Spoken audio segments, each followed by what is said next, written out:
Grace Goes to Washington by Kelly DiPuccio. One Friday afternoon in April, Mrs. Barrington shared a large diagram of the 3 branches of the U.S. government. But Grace Campbell could not stop daydreaming about the upcoming field trip to Washington, D.C. The following day, Grace could hardly contain her excitement. It was finally field trip day. As the bus drove down Pennsylvania Avenue, cherry blossoms dotted the streets like pink pom-poms.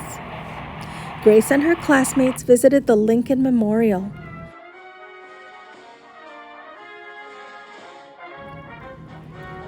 And the U.S. Capitol, where the legislative branch meets, and the Supreme Court building.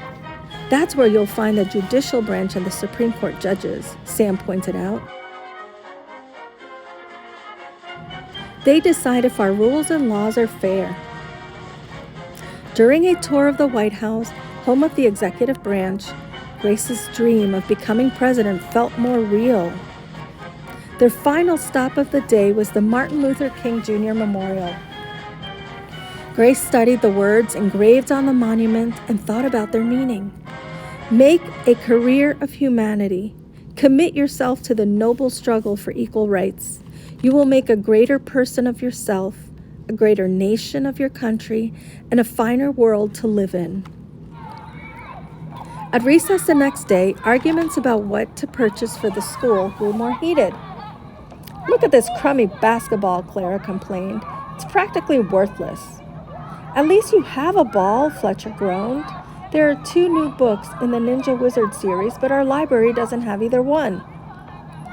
Hannah lobbied the loudest for new instruments. "Well, I for one am sick and tired of playing the recorder in my music class. Principal Pittis is right." Grace glanced at Thomas, who was unusually quiet. She looked past him to see who he was staring at. Grace didn't recognize the boy sitting all alone. He must be new, she thought. He looked kind of sad. Just then, the bell rang, and students scattered. "Wait," Grace called out to the boy. "You forgot something." Grace handed him his sketchbook. "I like your drawing," she said. "Thanks," said the boy with a smile. Grace caught up to Thomas in the hallway. "I have an idea," she said. A few days later, the student council's last meeting of the year was being called to order. "Excuse me," Grace interrupted. "Before we vote, Thomas and I would like to introduce you to someone. This is Aman. He's new to our school, and we'd like all of you to consider one more option for how to spend the bake sale money." Together, they rolled out a big poster. "We're calling it the Friendship Mall," Thomas said proudly. "Aman helped us design it. It's a place where you can go at recess to let other students know when you need a friend," Aman explained. Next, Thomas spoke about their field trip to Washington, D.C., and Grace read a quote from Martin Luther King Jr. "A finer, kinder world starts with us and the choices we make." She concluded, "Thank you for listening." Everyone clapped. Principal Bettis wiped away a few tears. Mr. Marshall pounded his gavel.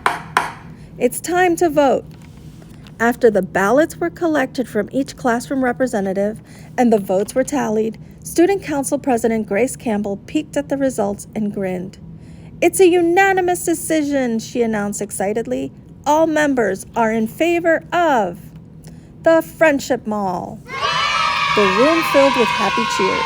Principal Bettis took a seat and then, much like the president signs a bill into law, she approved the election results, making the decision official. "Today, you put your own wants and needs aside in order to serve others," she said, beaming. "That is true leadership." This time, everyone agreed.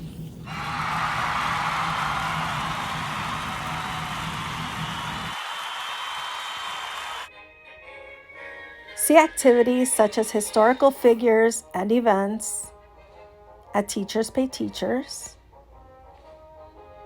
The activities there are about Martin Luther King, Thurgood Marshall, Abraham Lincoln, George Washington, and many other historical figures.